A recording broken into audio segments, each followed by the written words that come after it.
ഈ അടുത്ത് വൈറലായ ഒരു റെസിപ്പി കണ്ടപ്പം എനിക്കൊന്ന് ട്രൈ ഔട്ട് ചെയ്യണമെന്ന് തോന്നി. ഇൻഗ്രീഡിയൻസ് എല്ലാം വീട്ടിലുണ്ടായതുകൊണ്ട് തന്നെ ഒട്ടും താമസിപ്പിക്കാതെ അതങ്ങ് ചെയ്യാമെന്ന് വിചാരിച്ചു.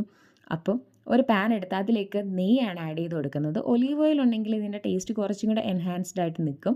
അപ്പം ഈ നെയ്യ് ഒന്ന് ഉരുകി വരുമ്പോഴത്തേക്കും ഇഞ്ചിയും വെളുത്തുള്ളിയും നമ്മൾ കുഞ്ഞു കുഞ്ഞായിട്ട് അരിഞ്ഞത് നല്ലോണം ഇട്ടൊന്ന് മൂപ്പിച്ചെടുക്കുന്നുണ്ട്. നല്ല സ്മെല്ല് ഇഞ്ചിയും വെളുത്തുള്ളിയും നല്ലോണം മൂത്തതിൻ്റെ വരുമ്പോഴത്തേക്കും ചിക്കൻ ആഡ് ചെയ്ത് കുറച്ച് വെള്ളം ഇട്ട് ഒന്ന് കുക്കാക്കി എടുക്കുക. അതായത് ഒരു വൈറ്റ് ഷെയ്ഡ് പോലെ ചിക്കൻ ഒന്ന് മാറി കിട്ടും.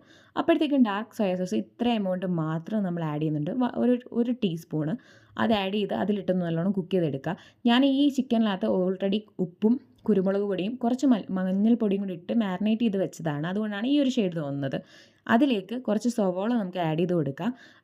നല്ല രീതിയിൽ അതൊന്ന് ട്രാൻസ്പെറൻറ്റ് ഷെയ്ഡ് ആവുന്നത് വരെയും ഒന്ന് ഇളക്കി കൊടുക്കണം. അടിക്ക് പിടിക്കാതിരിക്കാൻ സിമ്മിൽ വെച്ചിട്ട് തന്നെ സ്റ്റിയർ ഫ്രൈ ചെയ്യണം. ഇതിൻ്റെ ഇടയ്ക്ക് എൻ്റെ കറണ്ട് പോവുകയും വരികയും ചെയ്യുന്നതുകൊണ്ടാണ് ഞാൻ ഇൻഡക്ഷൻ കുക്കറിലും സ്റ്റൗവിലും വെച്ച് കുക്ക് ചെയ്യുന്നത് നിങ്ങളിതിൽ കാണുന്നത്.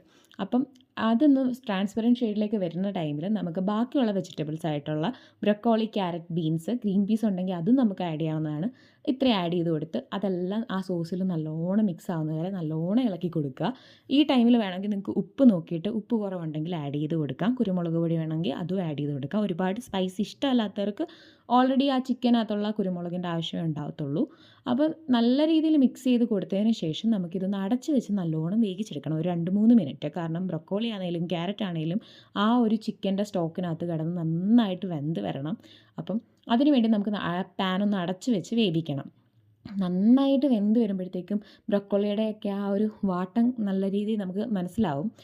ഇങ്ങനെ വേണമെങ്കിൽ നമുക്കിപ്പം തന്നെ കഴിക്കാം. അല്ല കുറച്ചുകൂടി ക്രീമി ആയിട്ട് കഴിക്കാൻ ആഗ്രഹമുള്ളവരാണെങ്കിൽ ഒരു ടീസ്പൂൺ അല്ലെങ്കിൽ ഒരു ടേബിൾ സ്പൂൺ കോൺഫ്ലവർ കുറച്ച് വെള്ളത്തിൽ നല്ല രീതിയിൽ നോർമൽ വാട്ടറിൽ മിക്സ് ചെയ്തിട്ട് ഇതുപോലെ ആഡ് ചെയ്ത് ഒന്ന് കുക്ക് ചെയ്തെടുത്തിട്ട് കുറച്ച് ചീസ് കൂടെ ഒക്കെ ഇട്ട് കഴിഞ്ഞാൽ കുറച്ചുകൂടെ ടേസ്റ്റ് എൻഹാൻസ് ആകും. കുട്ടീസിനും ആർക്ക് വേണമെങ്കിലും ഇത് കഴിച്ച് നോക്കാം.